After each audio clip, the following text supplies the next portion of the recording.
It is really a delight to welcome Dr. Ha, as well as Yul Sohn and Chaesung Chun for taking the time to stop by from Seoul. They've had a very busy day.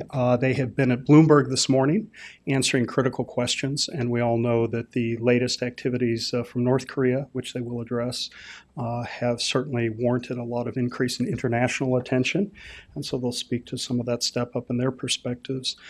We also have been lucky to have them in town. They met with 5 of the senior Asia scholars in town for a luncheon hosted by Ambassador Kim Ki-won, and kind of a remarkable opportunity for some of Seoul's senior-most and New York's senior-most Asia scholars to get together and discuss China, to discuss Korea and other issues.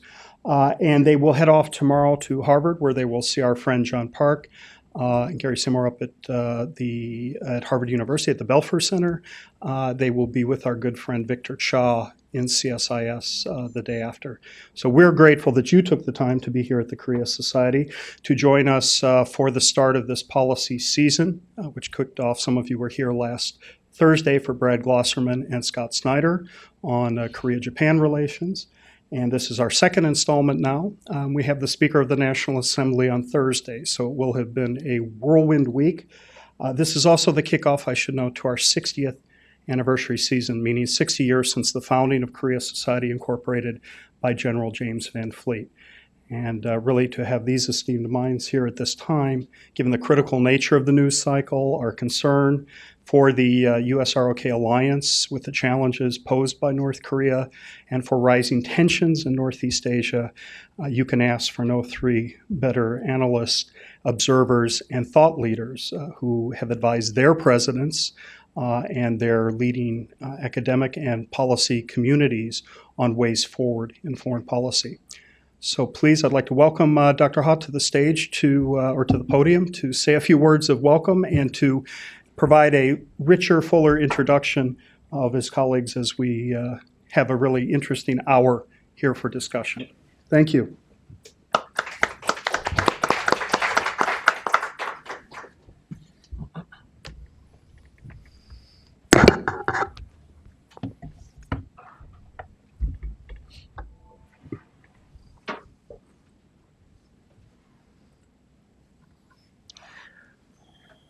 Good afternoon. It is my pleasure to have opening remarks for discussion on the present and future of Korea-American relations at the Korea Society. The topic that we would like to discuss with you today is the 4 major tasks of the ROK-US alliance in the 21st century. The first one is to construct the complex architecture of new regional order in the Asia-Pacific.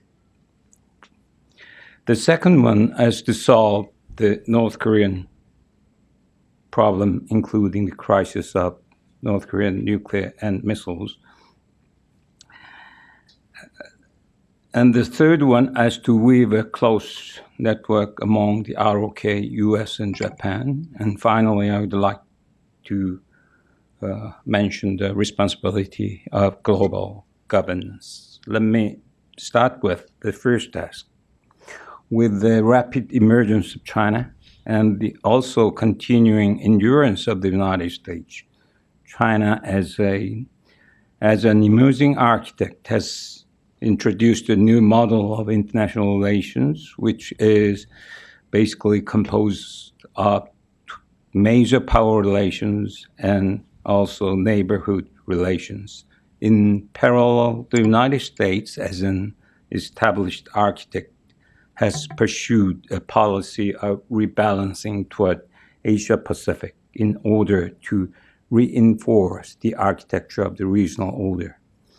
However, in the process of U.S. presidential election campaign, there is an growing concern about the possibility of structural contradictions or strategic deterioration between 2 countries. Thus, the ROK-US alliance should play a positive role in improving the new relation between the two. South Korea, as a junior architect, will try to contribute to improving the U.S. policy of rebalancing for the betterment of the complex regional order in East Asia. In addition, the ROK-U.S. alliance should help China to improve the current new model of international relations into a more complex model of global relations. The second task is to solve North Korea's nuclear and missile crisis. On September 9th, as you all know, the DPRK carried out its fifth nuclear test for the standardization of warheads for their delivery vehicles. In addition, North Korean young leader Kim Jong-un wants to show very clearly that the DPRK will continuously pursue a new strategic line of carrying out economic construction and also building nuclear armed forces simultaneously. In spite of the strong sanctions of the United Nations Security Council's resolution 2270. From the perspective of the new leadership group, they still will not give up nuclear weapons and provocation unless the U.S. rolls back its hostile policy toward the DPRK. As a feasible alternative, South Korea and the United States should initiate primarily two approaches toward North Korea with close cooperation with China and other parties concerned. The first approach is to make sanctions stronger and more efficient, including financial sector, trade and transportation, and labor export. The second approach is to strengthen deterrent capabilities against North Korean nuclear forces and conventional threats on the peninsula. It should include the Korean missile defense system, the conventional deterrent posture of South Korea, the extended nuclear deterrence of the United States, and the efficient management wartime operational control. Based on the positive effects of two primary approaches, the third approach is to develop a new diplomatic strategy toward the DPRK, including six-party talks. The final approach is to help North Korea's political leadership give up thus current strategic line of simultaneously developing economy and nuclear forces in order to adopt to new strategic line of simultaneously developing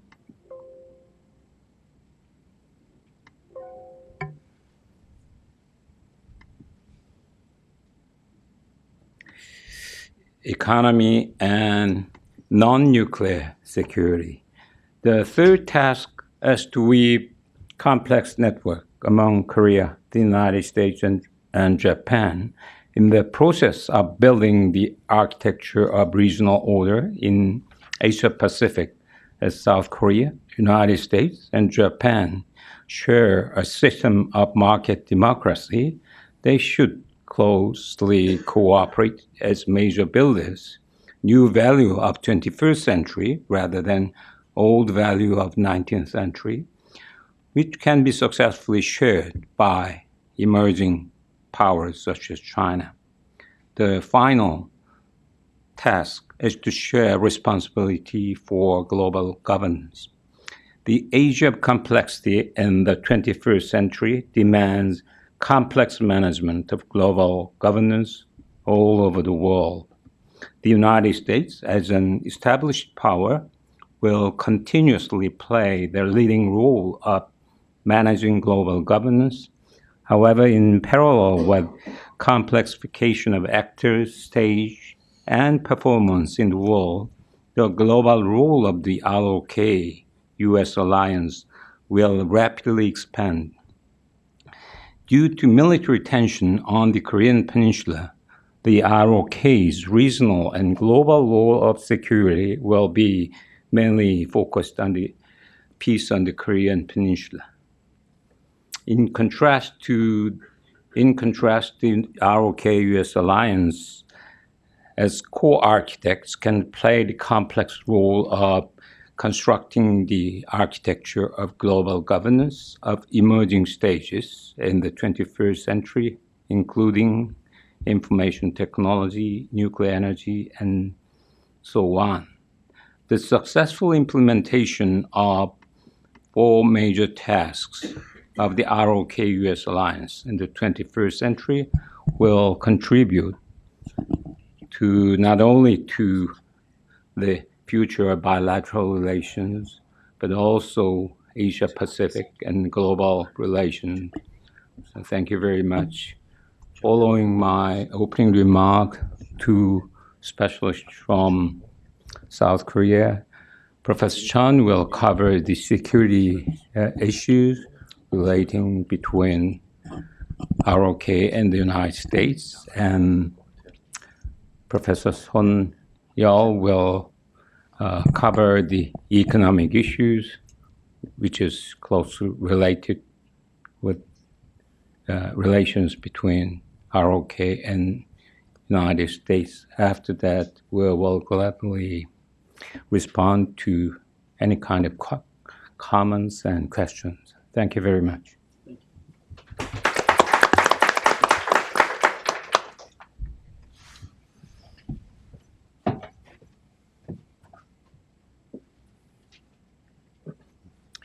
Thank you very much. My name is Chaesung Chun.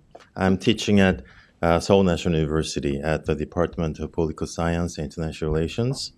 We arrived yesterday. It's a really great pleasure and honor to have a chance to speak in front of the prominent audience in New York. So I will elaborate on Professor Ha's insights about US-RK alliance. I'll mainly speak about security side of the alliance. As you know, this alliance has endured for 63 years, which is one of the most strongest, longest alliance. And we've been through many challenges and periods, and now we still have a very strong alliance. But in the outset of the 21st century, still we have many changes. So let me elaborate on all these aspects. So we have celebrated alliances many occasions because this is a very comprehensive strategic alliance. That's the wording from 2 governments. So we have strengthened our alliance visions and try to renew our visions. And we've concluded Course FTA. So we have expanded the aspects of alliance to the arena of the economy. And most of all, we now cultivated some collective identity. So if you visit South Korea, we have a very strong ideas, deep-rooted confidence in democracy and market economy, which actually shares with the United States. So even though there is a harmony of interest, but there is a strong basis of collective identity between 2 countries. And if you do a national poll, for example, our national preference for the United States is still very high. And now we have a new dimension, as Professor Ha talked about, the global governance. So we globalized the dimension of the alliance. So we are covering many issues such as, terrorism, counterterrorism, environment, disaster relief, and so many things. So we have expanded the dimension so far. So what are the factors of the development? Still, we share many strategic interests. So both countries are pursuing their strategic interests in East Asia and all over the globe, and we share many things. United States, now they want to maintain global leadership. Also, they have upgraded the alliance network in East Asia. So the so-called hub and spoke approach in East Asia has been strengthened after the Second World War, and now we have more complex alliance network in East Asia with the alliances from the Cold War period, and also strategic partners, new partners in Northeast Asia and Southeast Asia. So we are related to those important countries through U.S. alliance network. And the United States has advanced the idea of the Asia rebalancing from 2010. There are many versions, and actually we want to, ask for this trip to the American counterparts, what will be the vision of this Asia rebalancing for the next U.S. administration. And the United States has the task of dealing with the rise of China. China becomes economically very strong, and those economic strengths are translated into the security power, the military power in this region, and they try to put many agendas. So we have to engage with China, try to have a strategic relations with China, but there are a lot of challenges these days. And for deploy diplomacy in Asia and so on. South Korea, as you know, we are confronted with rising North Korean threats in many aspects. So we have to deal with that. And thanks to the alliance, we have managed it so far, but there will be more challenges coming. And then uncertainty. As Kim Jong-un assumed power, the domestic politics, we don't have many informations, but we know that there are a lot of things going on.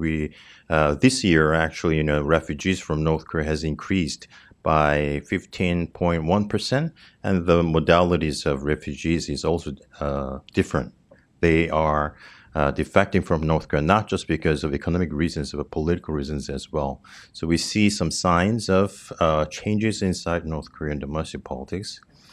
Middle power diplomacy of South Korea at both global and regional level. So now South Korea is not certainly weak power, and as a middle power, it try to contribute to the East Asian complex architecture, as Professor Haas said, and try to help to mitigate the strategic mistrust between United States and China, hopefully.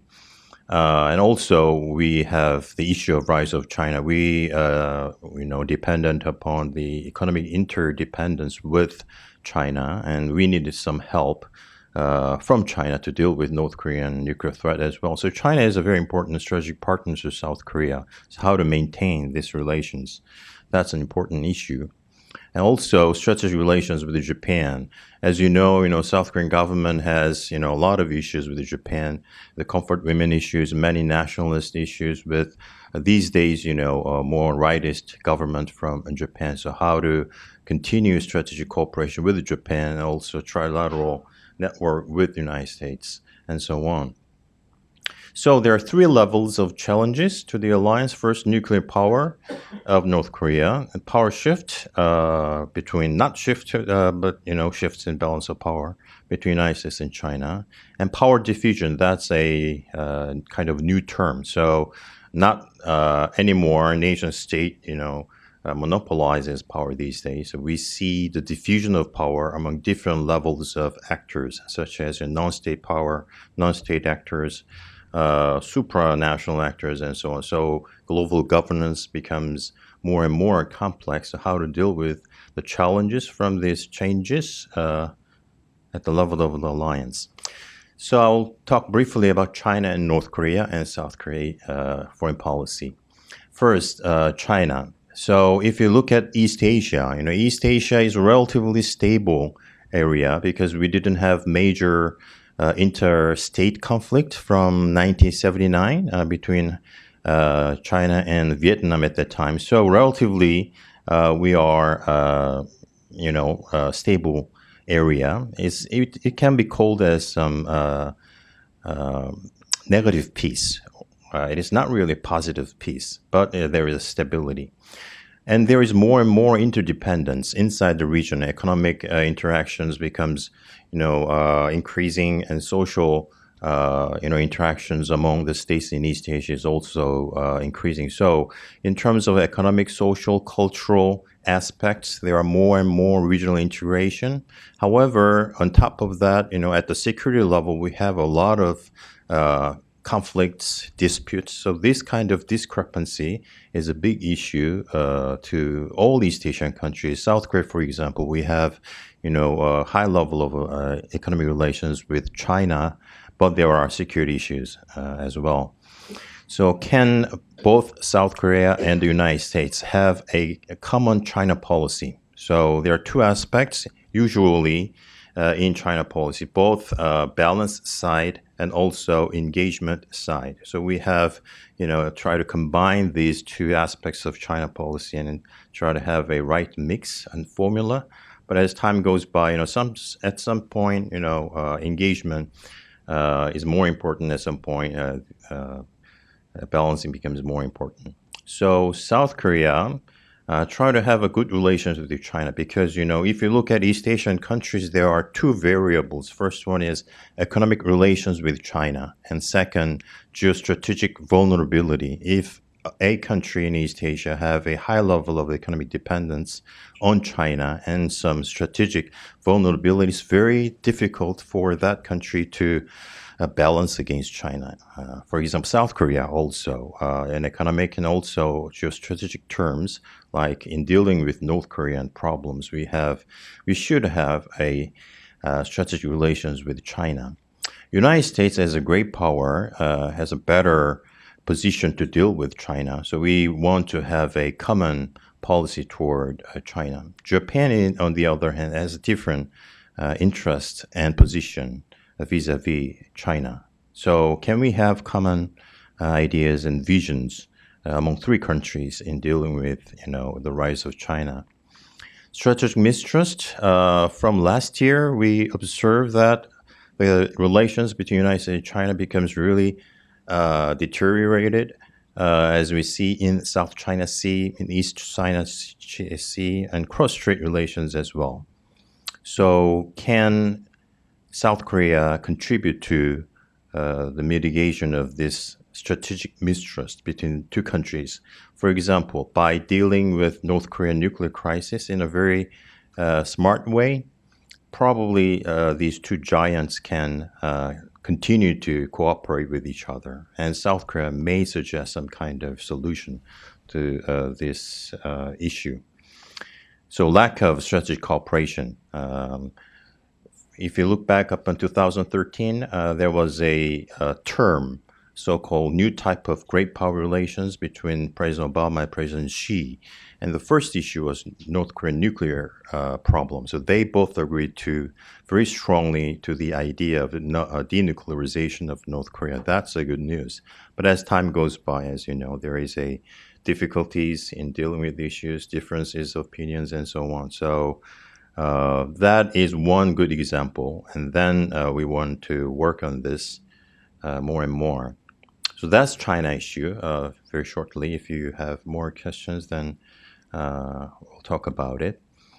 North Korean problem. As Professor Ha already talked about, there are many aspects of South Korea's North Korea policy, and also United States try to combine different aspects of North Korea policy. So very shortly, we have said that there are three aspects of North Korea policy: deterrence, pressure, and diplomacy. So we want to have a right mix among these three elements. And we can have a more detailed elements in North Korea policy. So deterrence and defense. So we try to deter, have a balance of terror, try to persuade North Korea that their military buildup doesn't really go up to any their benefit. So, and we want to defend against any possible aggression from North Korea. Pressure, including economic sanctions, our, problems with North Korean human rights issues and so on. Those pressures, both on economic and political terms, contribute to the solution of North Korean problem. Diplomacy and engagement. So diplomatic pressure and also some kind of, future engagement with North Korea if we have some progress in dealing with North Korean nuclear problem. So that's not here yet, but we have also tried that policy of engagement during the Kim Dae-jung period and Roh Moo-hyun period, we had some achievements with also some problems. So engagement will come up. North Korea self-help. So if we have very good results in dealing with North Korean nuclear problems, then every country wants to have North Korea, denuclearized, economically developed according to probably a Chinese model or some more, civilized way, and have a peaceful coexistence between two Koreas, which can contribute to the stability of Northeast Asia. And even though we have very difficult relations with North Korea, we may send signals to North Korea that if North Korea give up nuclear weapons, then there might be a better future. So we keep sending signals. It is not really costly, but it should be credible. So we are doing that. And preparation for unification integration. So all these ideas, they have different mixes according to what North Koreans are doing. So South Korean government now are focused on deterrence and pressure and preparation for unification. So it is not really a time for engagement. United States is also deterrence and sanction, diplomatic pressure. China pressure, but they also talk about some kind of future diplomatic engagement with North Korea. Engagement for non-nuclear and prosperous North Korea is another element for signaling now. And Kim Jong-un's purpose, that's the problem. He has a very weak political power for the long term because, even in dictatorship, Kim Jong-un should show some kind of economic performance, should maintain the minimum winning coalition to maintain his regime. So he tried to achieve that by doing some severe purges and with those kind of measures. So he seems to have consolidated his power base, but still, in the long term, the economy is deteriorating. The social support for Kim Jong-un's regime is not so strong. There is a high level of marketization, which is not related to government's, planned economy. So, all the societal economic sectors are being separated from Kim Jong-un's political regime. So he want to raise the level of loyalty of core elites groups, and he have used those terrible measures. Support core members, take advantage of marketization and strengthen social control, and he now makes narrow and narrower the boundary of minimum winning coalition. So with only a handful of core elite groups, he thinks that he can maintain his regime with a high level of social pressure upon the laypersons in North Korea. And by developing nuclear weapons, he can achieve many things. He can create the sense of crisis inside domestic regimes and try to elicit loyalty from the people. And then while he thinks that his country becomes more safer by developing those nuclear weapons, actually, which is not. And also, at some point, he tried to strike a big deal with the United States and South Korea by selling out those nuclear weapons and then elicit more concessions in the future. So there are many proposals by developing nuclear weapons. Then what should we do? The right signal to foster, North Korea's decision to denuclearize. So, pressure, defense, sanctions, all those elements should be there. But at the same time, we still, keep sending signal to work with Kim for the better future of North Korea. If, when Kim Jong-un comes back to the track of North Korea, the denuclearization. So the purpose of the sanction for the time being is to draw Kim Jong-un back to the table of denuclearization, six-party talks or some kind of bilateral talks.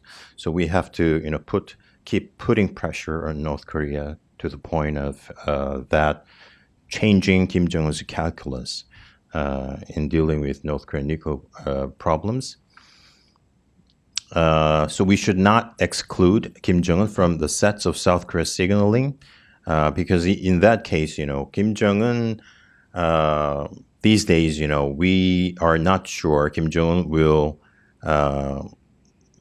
have an intention to deal with Park Geun-hye government, because these two governments has a very bad relation so far. So maybe next year, with new administration in the United States or new administration in 2018 with South Korean government, North Koreans may try to strike a new deal. So even in this government or for the near future, we have to think about the possibility.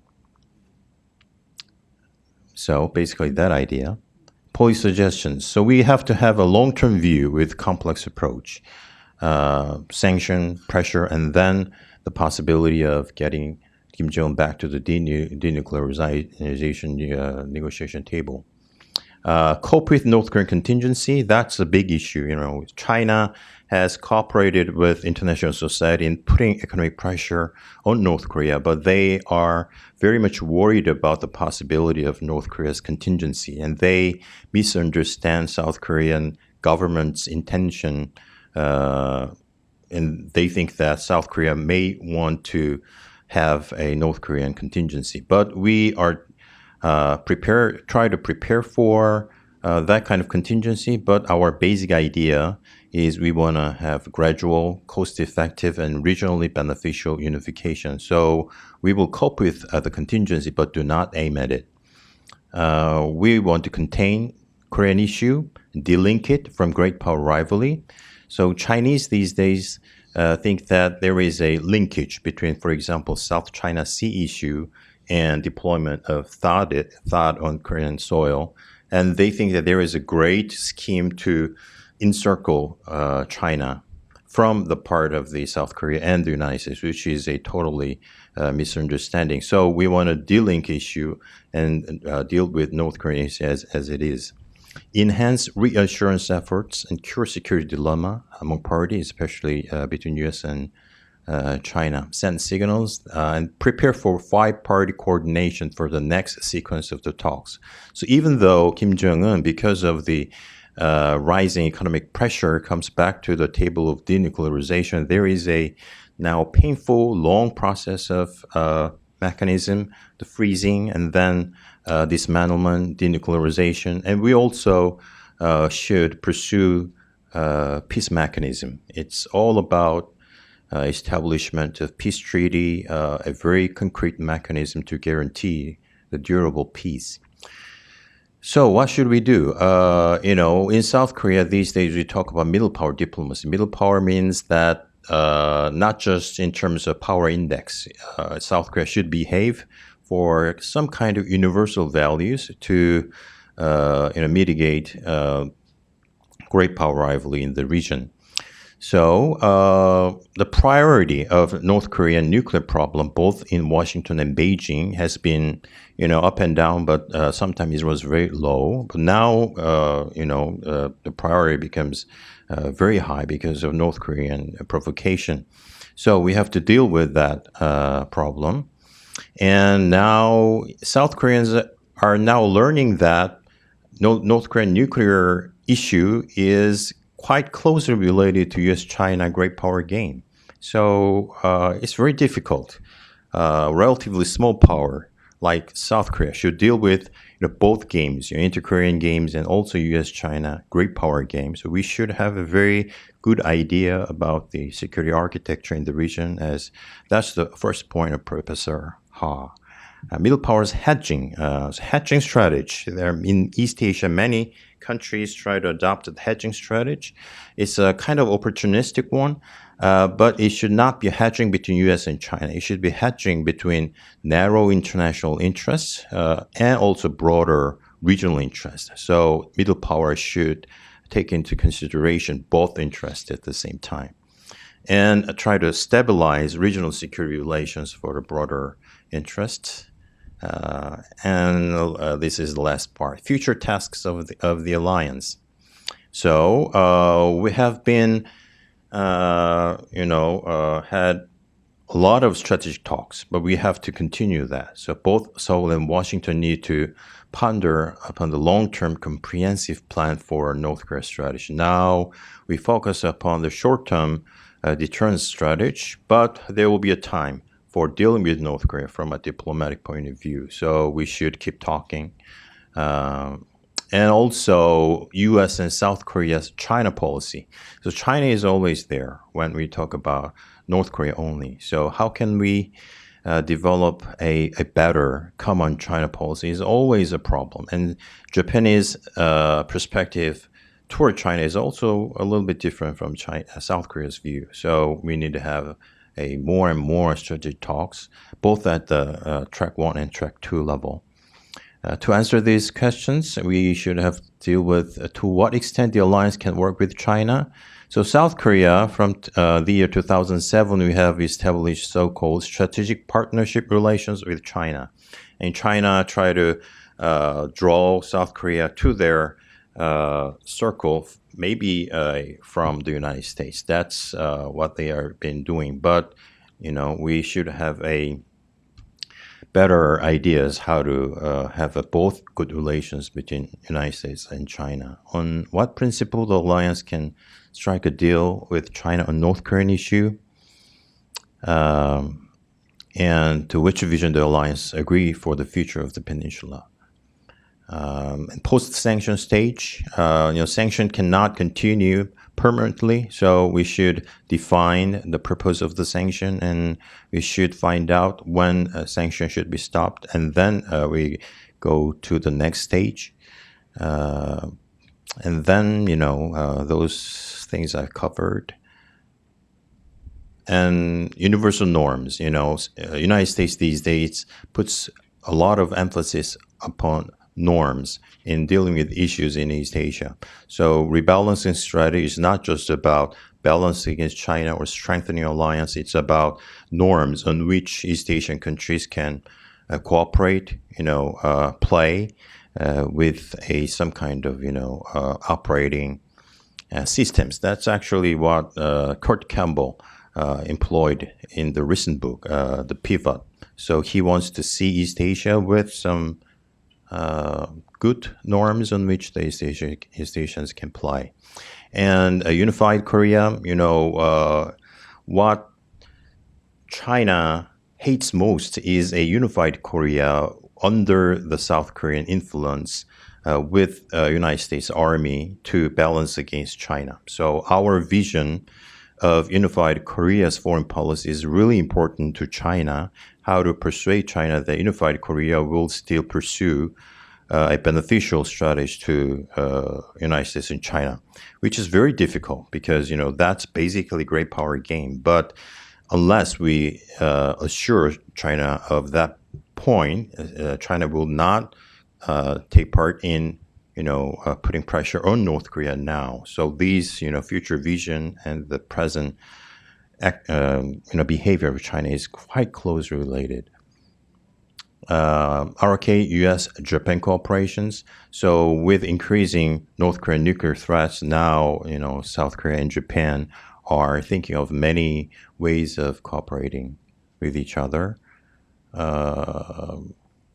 And lastly, the global governance. So there are many issues that in which South Korea and United States can cooperate. So by coping with 3 level of challenge, that I think we can have a enduring, better alliance.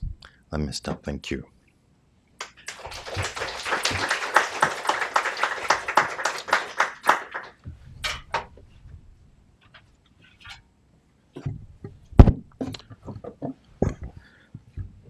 Okay. Right. My name is Sohn Yul. I teach at Yonsei University, and I work on economic affairs.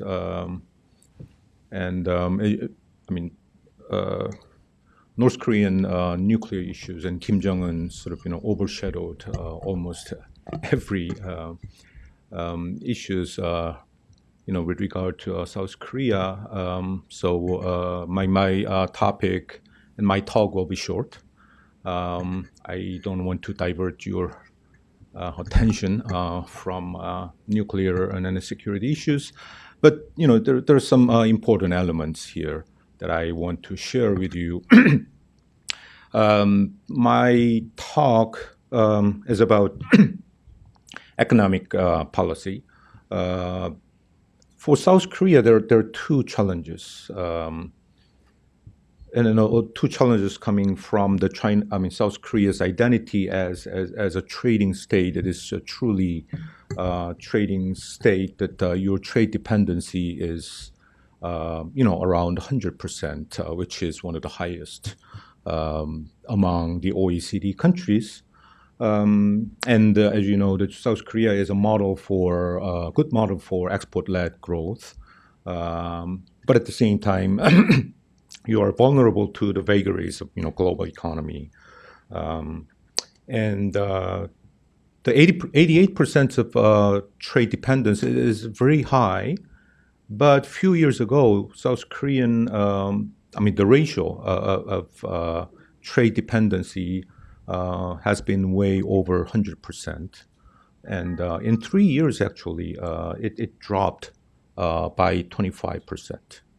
So, which is maybe a good news or bad news, but that clearly shows the change in South Korea's foreign economic policy. Pressure on that. There are, two sources for that. Reduction in Korea's, trade ratio. One is, global trade, deglobalization, would put it differently. That global trade volume has decreased since 2007 and 8 global crisis, and the global economy has not really picking up. And particularly when you look at the trade, the volume has been stagnant or a little decreased. So that's one challenge, continuing structural challenge for South Korea. And two is about policies, protectionist tendencies on a global scale. Brexit, and also the discussions of, here in the United States, that United States is tilting toward more protectionist stance in many, trade issues. This is also kind of structural, that many say that it's from the globalization or market-oriented or neoliberal globalization that increase income inequality, among the states and also within the states, and that creates profound social instability and the political polarization and the political stalemate. Some say that political decay, right? That means that there are increasing voices from the society that establishment has a lot of problems, interest politics and etc. So the populism increases, and then generally foreign policy has been more inward looking. So this is a problem, particularly for the countries like South Korea, who is so outwarded. So given the two structural forces, promoting deglobalization, South Korea needs to find ways to get over that. Another challenge is the rise of geoeconomics. The earlier, Chaesung just mentioned the rivalries. China-U.S. rivalries or China-Japan rivalries. Those are occurring in the security areas, and that affects economic exchanges as well. And that strengthened, the so-called, principle of politics and economics division in the region. That means that, politics is politics, economics is economics. So China has been a major player, even during the Cold War. And then, but there's a security interest, and the security conflicts come out, and then they want to use your economic means to achieve the political ends. And China has been, exercising that one, and then, also other countries are following, and United States has also tend to do that. So we see the rise of geoeconomics and rise of the geoeconomic policies discourse, and that affects South Korea because, like I said, and like earlier said, that China-U.S. rivalry is there. South Korea has been active in pursuing free trade through lots of agreements, so-called free trade agreements.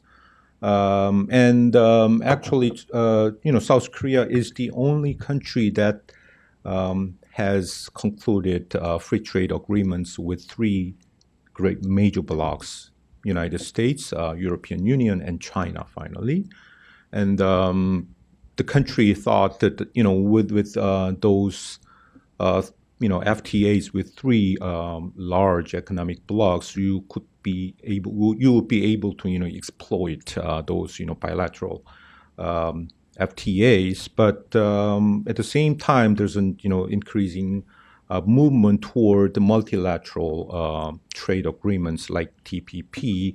In that sense, South Korea has been lagging behind. Because you thought that you already made bilateral lot of buys with TPP members, and also hope that you kind of exploit those bilateral exploit the bilateral agreements and then take the benefits out of it before multilateral agreements were enforced. So that's kind of opportunistic approaches has been made, but multilateral trade deals, like I said, have been securitized. So as you see, there's American networks or Trans-Pacific networks are coming in Asia, TPP in the name of TPP, and China has been work hard to make an Asia only trade network. So we see the clash between the two. But we all know that we are talking about economics. It is a win-win. Always it's a positive sum situation. But because of the strategic rivalries, you will see the rival development of two or three economic frameworks, and that sometimes negatively affects South Korea's pursuit of free trade. So there are several policy priorities for South Korea. This is kind of general policy priorities, and I believe that the South Korean government is also pursuing it. One is active pursuit of multilateral FTAs like TPP. Now, TPP is in trouble, but South Korea is waiting until TPP has been ratified successfully so that South Korea can join in later. And also, South Korea is quite active in also joining the regional comprehensive economic partnership networks initially led by ASEAN countries and supported strongly by China. And all these efforts is basically that as a trading state, you should resist protectionism. This is some say that it's a live or die issue for the Korean industry. And number three, you get to define your role.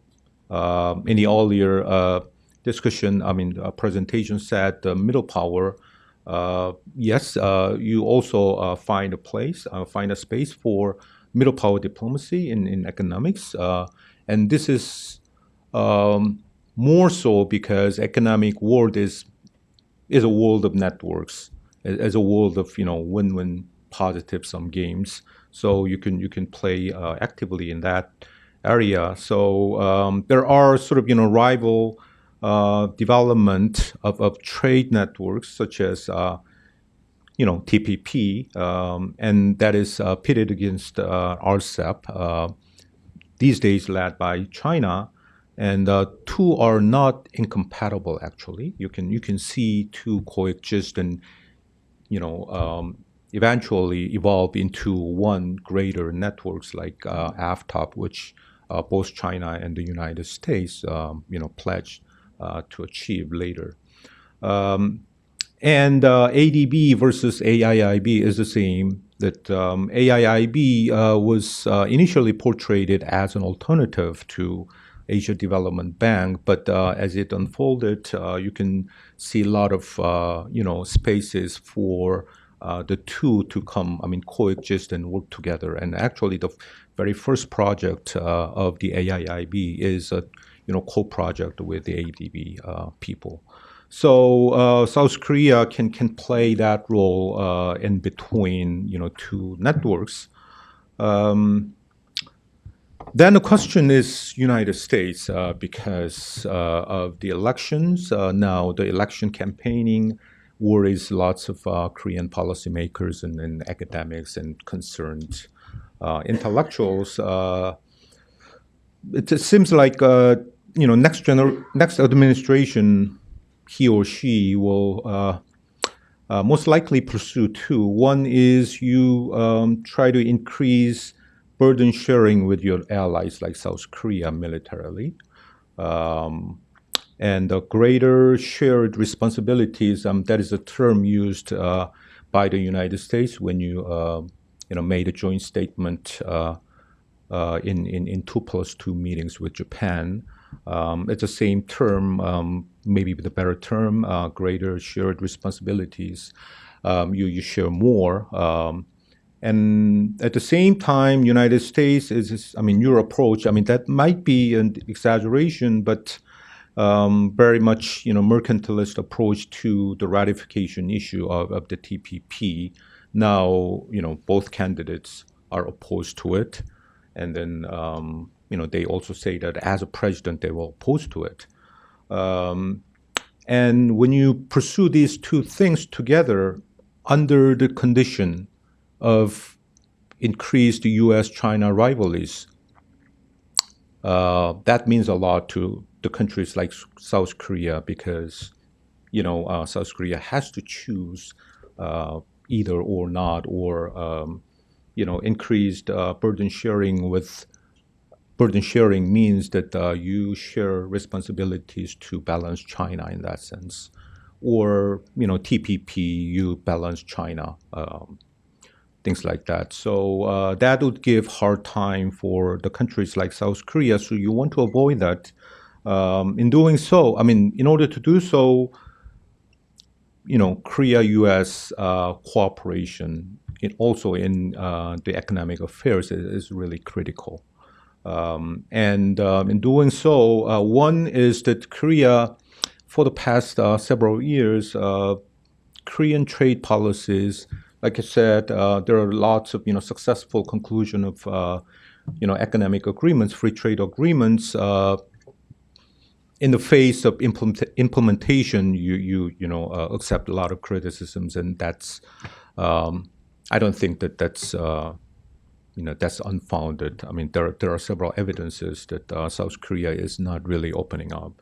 So you have to work hard to pursue free trade, open system in implementing, like, for example, Chorus FTA, and at the same time you support TPP, and United States need to take the leadership in Asian economic architecture by successfully ratifying TPP or successfully concluding possible renegotiation or side agreements or whatever. So that is really critical for the countries in the region, in the Asia Pacific economically.